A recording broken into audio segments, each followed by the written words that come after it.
Hello and welcome to the Authentic Freedom Virtual Church. My name is Lori Lumby and I am the pastor and spiritual director of this online community. Let us take a moment and read together from our mission statement. We are a community of men and women who consider Jesus to be our teacher, while honoring the spiritual truths inherent within all sacred traditions. We recognize the divine as that which is at once outside of us, within us, and present within all of creation, and which can be acknowledged by any name, image, or presence. We believe in the inherent potential of all human beings to become self-actualized and acknowledge the spiritual journey as a formative tool in this endeavor. We believe in the law of love and seek to know more fully the love of the divine that dwells within us and which seeks to be known in the world through us in service to the betterment of our world. Let us pause for a moment in silence as we allow our hearts, our minds, our spirits to be open to God's nourishment for us today.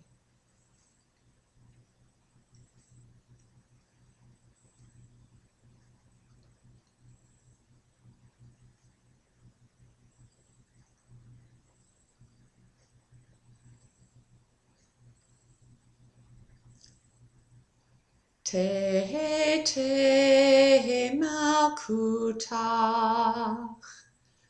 te te malkutach,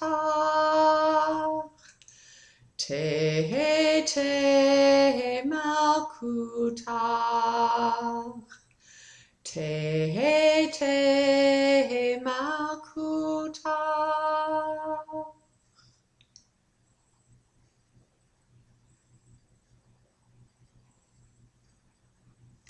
I share this phrase from the Aramaic Lord's Prayer, which in English is often translated, "Thy kingdom come, thy will be done, on earth as it is in heaven." The idea of kingdom of God is a concept that unfortunately has been somewhat misconstrued. Presented in a way that helps us or compels us to think of it as kingdom, like king, queen, castle, knights. Kingdom of God means nothing of that sort. Instead, kingdom of God is a very real, internal, and eventually external experience of a life that is grounded in love. Love is the topic of this week's gospel. In this week's gospel, we hear Matthew's account of Jesus' commandments to us. And Jesus made the human experience very simple, compressing the 10 Commandments that had been part of his Judaic background, the law of Moses, as it is often referred to. Compressing the 10 Commandments, Jesus presented two primary commandments that govern and dictate the rest. And those two commandments are very simple: love God and love your neighbor. Love God and love your neighbor. What Jesus is trying to communicate to us is that if we make knowledge of God's love the primary focus of our life, three things happen. One, we come to know that God is love. Two, we come to understand and know the love that we are in God, made in the image and likeness of God, that we are love in the same way that God is love. When we understand these first two concepts, that God is love and that we are love in our relationship with God, in our original form in which God created us, when we understand these first two concepts, the third commandment flows without effort. Love your neighbor. The challenge, when we look upon our current world situation, in a world that mostly appears to be everything but the kingdom of God, a world that seems not to be rooted in love, but instead seems to be rooted in fear, power, and control. Our outward experience of a world that is anything but the kingdom of God is a direct reflection of the degree to which we have come to believe in the love that we are. Anything and everything in the world that is not an image of love is not an image of peace, contentment, joy, fulfillment, harmony, collaboration.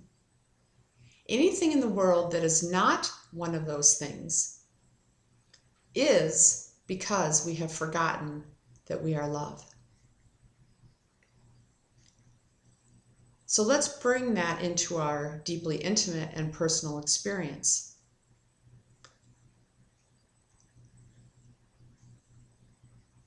Every single time that we experience conflict with another human being,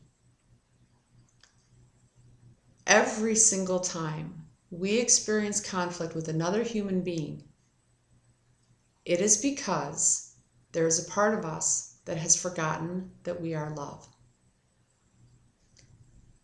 And these conflicts that we have with other human beings might be direct.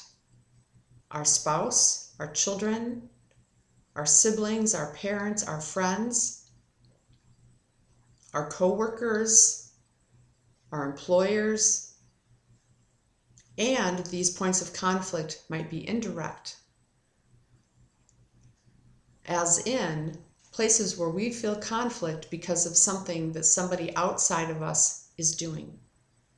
Politicians, corporations, individuals, groups of individuals. Anytime that we feel conflict within ourselves, whether that conflict be anger, resentment, hatred, prejudice, defense, a desire for vengeance,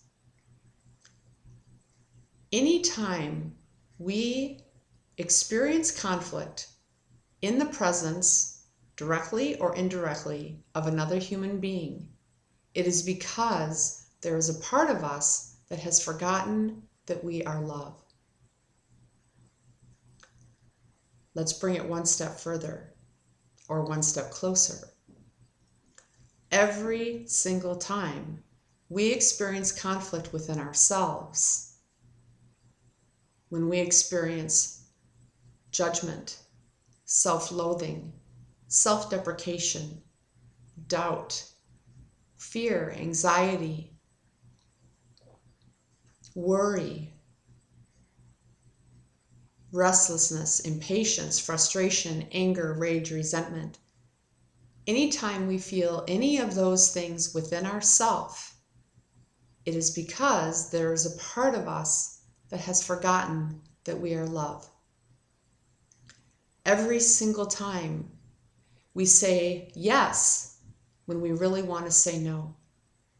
Every single time we agree to carry the burden of somebody else's anxiety, fear, anger, judgment, guilt, shame.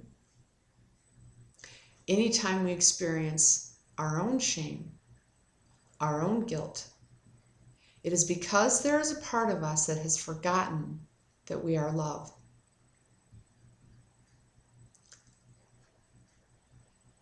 Our invitation, if we desire to experience the kingdom of God in this lifetime, in our own personal lived experience, and to see the kingdom of God manifest in our world. If this is what we want, a world that is harmonious, peaceful, loving, and kind. If this is what we want, then the way to make this happen is to remember the love that we are. And there is a very simple formula for remembering that love. This formula comes from the Hawaiian mystical tradition, and it is called the Ho'oponopono ritual. Traditionally, this ritual is used to facilitate forgiveness. And what I have come to understand is that the greatest place where forgiveness is needed is within ourselves. But more importantly, the greatest thing that is needed within ourselves is love. The way to facilitate this love is to engage in the Ho'oponopono prayer or ritual. And it's a very simple 4-statement ritual or prayer. And that prayer, quite simply, is, I'm sorry, please forgive me, I love you, thank you. So in the coming week, I invite you to engage in the Ho'oponopono practice, and specifically to engage it in those places where you experience conflict within yourself. When you feel judgment, negative judgment towards yourself arising, engage the Ho'oponopono prayer. Say to yourself, say to the part of yourself that has forgotten that you are love, I'm sorry, please forgive me, I love you, thank you. Every time you experience guilt or shame or confusion, say to that part of yourself that has forgotten that it is love, I'm sorry, please forgive me, I love you, thank you. When you find yourself pressured to say yes to something that is not life-giving for you, when you find yourself pressured to give in to somebody else's wishes when those wishes are not your own, engage in the Ho'oponopono prayer. I'm sorry, please forgive me, I love you, thank you. Every single time you find yourself doing something or tempted to do something that is punitive, judgmental, or condemning of yourself, every single time you find yourself tempted to carry a burden that is not your own, to carry someone else's guilt, to carry someone else's shame, to carry someone else's anxiety or fear, acknowledge that temptation and say to the part of yourself that has forgotten that it is love, I'm sorry, please forgive me, I love you, thank you. These 4 little phrases work wonders on healing and comforting the parts of ourselves that have forgotten that they are loved, and helps to enfold those wounded and hurt places within us in love, and strengthens our resolve to always be mindful of doing only what is loving towards ourselves. These simple 4 statements help us to bring about the kingdom of God through the very simple act of loving ourselves. Love God and love your neighbor, and know that we cannot do either without first loving ourselves. Thank you for your participation in the Authentic Freedom Virtual Church. And if you found this experience to be meaningful, supportive, healing, and nourishing, then I invite you to support Authentic Freedom Ministries through a financial donation. The donation button is available here on this site and at the bottom of this page. And for your generous support, I thank you. Have a great week.